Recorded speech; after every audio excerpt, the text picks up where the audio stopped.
You do have a local story, though, here, Richard, seeing as we're in Niagara.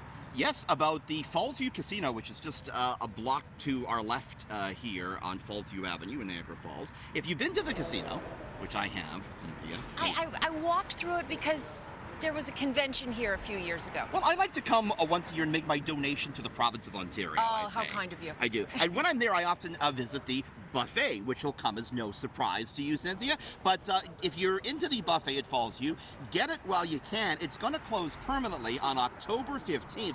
The casino says changing market conditions are leading to the closure.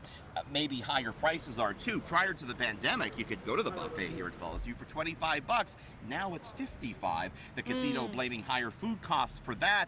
You got to wonder if maybe the days of the buffet are coming to an end in general after the pandemic. I never eat enough to warrant a price tag, so if it goes up to 55, there's no way. It's not worth it. It's not worth it. I'll put the 55 in the machine and make my donation that way. There you go.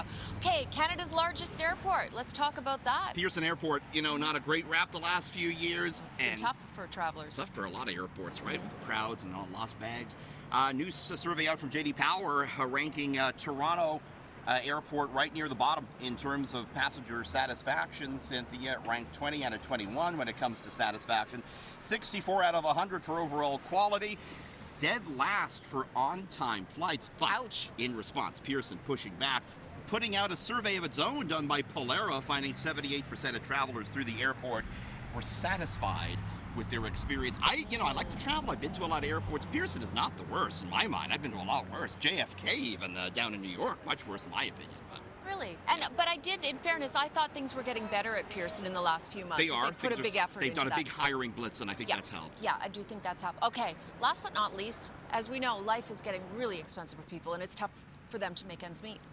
And kids are relying more and more on their parents financially.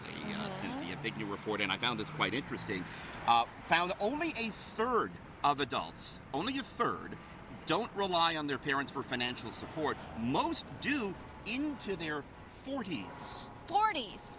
And this is what you have to look. 40s! I have daughters. 40s? This is what you have to look forward to, Cynthia. Ouch. The study highlights the extent to which parents and adults rely on each other for assistance well into adulthood. 15% of those in their 20s still living at home. It just, I guess, speaks to the high cost of living. You got to rely on the bank of mom and dad. Bank of mom and dad. Okay, good thing I love them.